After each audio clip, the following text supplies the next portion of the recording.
From the national newsroom of the Canadian Press, I'm Karen Rebo. Canadians will get the lowdown on inflation this morning. StatsCan releasing its Consumer Price Index for March. The agency reported last month that the annual pace of inflation cooled to 2.8% in February. The update on inflation comes as Federal Finance Minister Chrystia Freeland plans to present the federal budget in the House of Commons this afternoon. It's expected to showcase how the government plans to win back support from disgruntled Canadians worried about the cost of living. The Liberal government has already unveiled significant planks of the budget over the last few weeks. That includes a housing plan that is supposed to build 3.9 million homes by 2031. Prime Minister Justin Trudeau has pledged the upcoming spending plan will earmark billions of dollars to build more homes, expand childcare, beef up the military, and grow the country's artificial intelligence capacity. The Liberals say the budget will be about giving hope to younger Canadians who have come of age during a tumultuous economic era. Najud Al-Malisi, the Canadian Press, Ottawa. Closing arguments are scheduled today for three men accused of orchestrating the border shutdown at Coutts, Alberta in early 2022.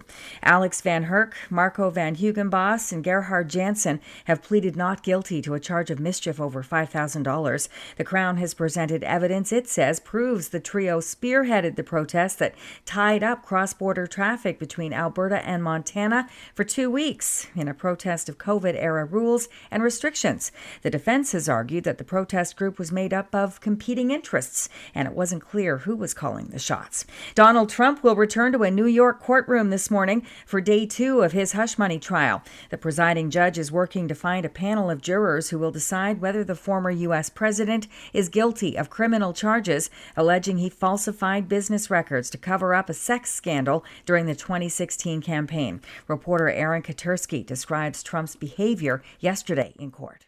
Sometimes he would tug on the sleeve of his attorney, Todd Blanche, to get his attention if he heard something maybe he wanted his defense attorney to respond to. And at one point, the defense attorney seemed to tap Trump on the arm as if to say, okay, I got it. The presumptive Republican nominee is now the first former president in U.S. history to stand trial on criminal charges. The Department of Fisheries says planning for a new attempt to rescue an orca calf trapped in a Vancouver Island lagoon will be finalized in the next few days. The young whale has been trapped alone in a tidal lagoon some 450 kilometers northwest of Victoria for over 3 weeks now, ever since its mother became stranded and died.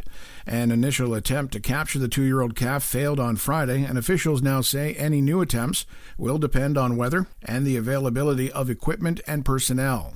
They also say that the whale's current condition suggests that it could be foraging on fish in the lagoon. Rob Westgate, The Canadian Press. This is the Canadian Press.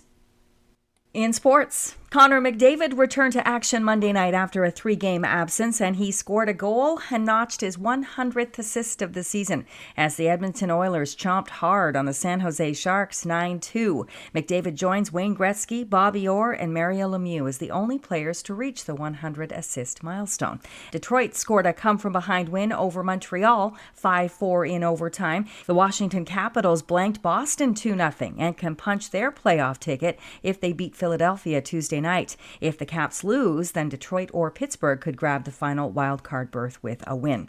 In baseball action, pitcher Chris Bassett held the red-hot Yankees to just one earned run in the Toronto Blue Jays' 3-1 win over New York. And LeBron James and the LA Lakers are back in the NBA play-in tournament. So is Steph Curry, as he and the Golden State Warriors will be fighting for their season. The postseason gets underway tonight with 2 Western Conference games. From the Canadian Press, I'm Karen Rebo. Thanks for listening. Don't forget to follow and subscribe. For more of today's top stories, visit thecanadianpressnews.ca.